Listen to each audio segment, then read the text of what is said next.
ঢাকা নারায়ণগঞ্জ পুরাতন সড়কটি এখন ধুলায় ভরা। বিশেষ করে শ্যামপুর থেকে ফতুল্লার পুলিশ লাইন্স পর্যন্ত চলাচল ভীষণ কঠিন। এতে অতিষ্ঠ এ পথে চলাচলকারীরা। বাড়ছে রোগবালাই, বিরূপ প্রভাব প্রতিবেশ পরিবেশে। এ ব্যাপারে পদক্ষেপ নেওয়ার আশ্বাস স্থানীয় পরিবেশ অধিদপ্তরের। এ বিষয়ে আরো জানবো সহকর্মী আমির হোসেন স্মিথের কাছ থেকে। তিনি নারায়ণগঞ্জ থেকে আমাদের সাথে যোগ দিচ্ছেন। স্মিথ, সড়কে ধুলার সমস্যা তো দীর্ঘদিন ধরেই, তারপরও সমস্যার সমাধান হচ্ছে না কেন?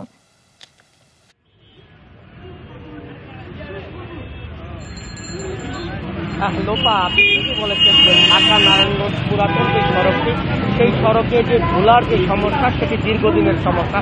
এটি প্রশাসনের ঊর্ধ্বতন কর্মকর্তা থেকে শুরু করে সবাই কিন্তু জানেন, কিন্তু কেউ তার নিরসন করার জন্য কেউ উদ্যোগ কিন্তু গ্রহণ করছেন না।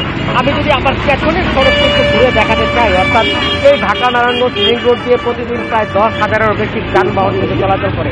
এই যানবাহনগুলোর ধুলায় এতটাই অতিষ্ঠ, এলাকার মানুষ আসলে পায়ে হেঁটে চলাচল করা অনেকটা দূর হয়ে পড়েছে। এবং এই দুই সাইডে, রাস্তার দুই পাশে মানুষের হাঁটা চলার যে পথটি রয়েছে সেখানে প্রচুর পরিমাণ বালু পড়ার কারণে কিন্তু এই অবস্থার সৃষ্টি হয়েছে। আপনি জানেন যে অসংখ্য পাথর, ইট, সিমেন্ট সহ বালির গদি রয়েছে এখানে।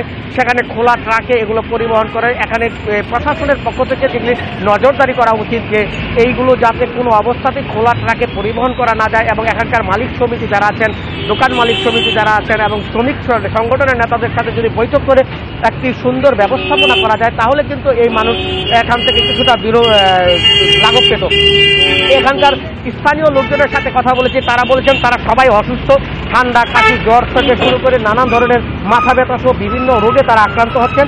কিন্তু প্রশাসনের কর্তা ব্যক্তিদের কাছে তারা বারবার আশ্বস্ত হয়েছেন, কিন্তু কেউ আসলে উদ্যোগ গ্রহণ করছেন না। এখানে পানি ছিটানো প্রয়োজন, যেহেতু এটি সিটি কর্পোরেশনের বাইরে। পরিবেশ অধিদপ্তর বলছে তাদের আইনে আসলে সেটি কাভার করে না। তারা স্থানীয় সরকার মন্ত্রণালয়ের দিক থেকে আইন আছে, সেটি দিয়ে ইউনিয়ন পরিষদের চেয়ারম্যানকে সাথে নিয়ে তারা সেই কাজটি করতে চান বলে আমাদেরকে আশ্বস্ত করেছে।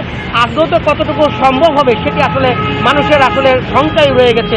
লোপা, স্মিথ, আপনাকে ধন্যবাদ আমাদের সাথে যোগ দেওয়ার জন্য।